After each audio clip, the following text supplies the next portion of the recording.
Good morning, Chris. Thank you for joining us this morning. How are you? I'm very well, Rob. It's a pleasure to be here and good speaking to you. Excellent. So, you are actually my first guest speaker on our monthly market update. So, thank you, Chris. And I'm hoping your wealth of experience and knowledge working with Tatton Investments is going to be useful this morning and to our audience that hopefully is going to listen and subscribe. So, thank you again for that. I'm Pleasure. going to open up with a quick question then. November, a great month for investors. What was the main driver behind it, do you think?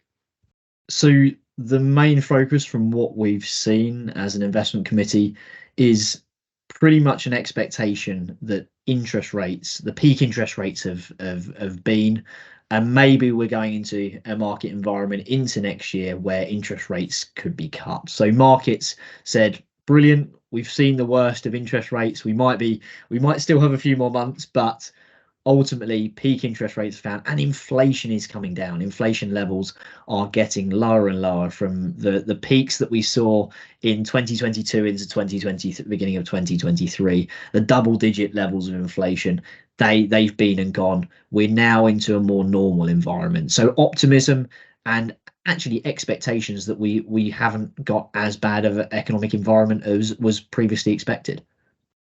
Yeah, it feels like the consumer's been a lot more resilient than first thought, which has clearly helped in a lot of ways.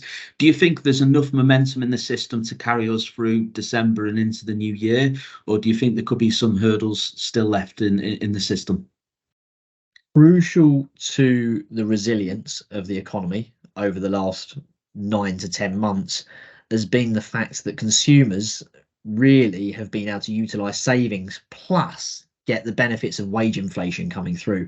And that's allowed consumers to spend on goods and services when they potentially would be expected or would have been expected to pull back in this higher inflation and more uncertain environment. So we would say that because the wage inflation is still there, because unemployment hasn't ticked up to those high levels, that supported consumer spending and is likely to do so going into next year, especially if we see interest rates coming down. Central banks or the Bank of England didn't want consumers to take on loads of credit card debt as they did in 2007 and 2008. So they put interest rates up to stop that ability for consumers to take on debt.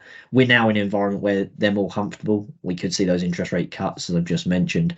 And actually, consumers can still utilize some of those savings that they built up from 2020 and 2021. Yeah, brilliant. I think you hit another crucial point there as well, which we've heard this year, which is cash is king.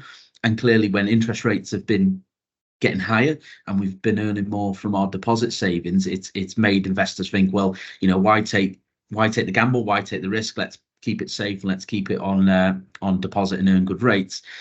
That that story is obviously going to change, isn't it? If we do see interest rates cut, whether it's next year or the following years, and cash is going to become less attractive, and inflation, I'm sure, as you've said, is coming down, but it's not going to disappear and go to zero forever. So that's obviously going to change potentially what investors should be thinking about their cash and no longer have this cash is king mentality. Would you suggest that that's maybe a discussion point for clients?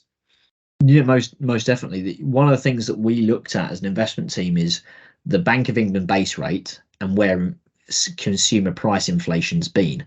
And inflation since 2008 has been above the Bank of England base rate for pretty much the whole period, apart from a very short time in 2015, 2016. So if you do put your money into a bank account and you've got it at close to the Bank of England base rate, you will probably, if you hold it there for the long term, lose out to inflation. And that's something that's really important. If you are looking to put your money aside and invest it for the long term, you're likely to outperform inflation by hopefully being in a diversified portfolio. Cautious that everyone has to seek proper financial advice, which is why you're in the position that you're in, Rob, and that's why we as investors trust you in doing the financial planning and the holistic oversight of our money. We obviously have to do that last bit, which is investing, and get that right. But that's been a key theme. There's been that tick up in interest rates. Bank deposits now look more attractive than they've done for many years, but we've still had reasonable levels of inflation at 5 to 6% in the UK, and it shouldn't be ignored. And it is interesting. I've seen deposit rates being pulled of late, actually, by some investment banks, and they're waiting to release their new rates. So it's obviously something that the banks are thinking about now, that, oh, rates could be changing here and we might need to do something different in regards to our new products. So we'll wait and see. Now, I know you don't have a crystal ball, Chris, because if you had a crystal ball, I'm sure we'd both be on a beach enjoying a nice cocktail. However, next year, it's a huge year globally when it comes to elections. But if we think about our home, the UK, for now, when would you say a general election would be called? And what would be your guess? So at the moment, it's likely to be October, November. It could be if we saw some quite significant positivity on the back of maybe March, April, and budgets done by the Tories at that point. You could see an election called sooner. They would have to see a massive swing, though. The Conservatives are so far behind in the polls. It's most likely that we see Labour Party win the next election. I don't think that will be a surprise to many people at this current point, but you never know.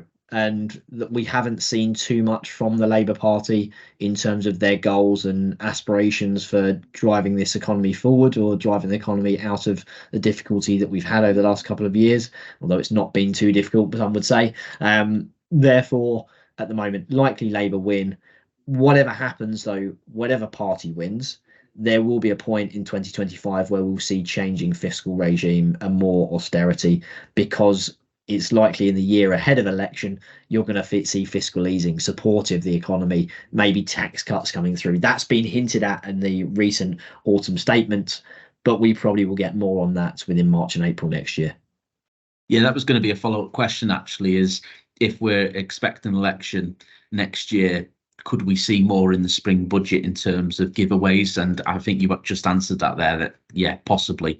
But you're right. How quickly could that feel-good factor to come through to help the Tories have a win back end of the year? Am I right in saying potentially they could drag it out to January 2025? Is that the latest they could hold an election? They could. It could go into 2025. It might even be just after that. But it's more likely that we'll see it in October, November. It could line up quite closely with the US elections. And how would if we have a Labour win, based on polls, what would the market reaction be to that, do you think? One of the big areas for Labour Party is the environment, and ESG investing could see a real benefit in the UK. It's a big area for Keir Starmer, so we know that will be a focus. But as I said, whatever party comes in, there needs to be a change in tax revenue. There needs to be paying down of government debts, and austerity and changing stance with regards to tax payments will likely come through. It won't be their main manifesto, there's no doubt about that. That's not something that any party wants to be focusing on. It will be something that will have to come through. So Labour or Tory, we will see that, but Labour will most likely see those tax changes, and maybe to those higher rate taxpayers. Brilliant. Thanks, Chris. Thanks for the roundup. That's our last monthly market update of 2023. What a year it's been, eh? Let's hope 2024 is a lot more calm and constructive in many aspects. So I appreciate you taking the time out this morning to have a chat to us. Pleasure. Thank you, Rob. It's and I would say one thing: cautiously optimistic going into 2024. That's the way I'd view it. It has been a good year in equity markets, even though there's been quite a lot of negative news flow. Thank you very much for having me. Brilliant. We'll take that.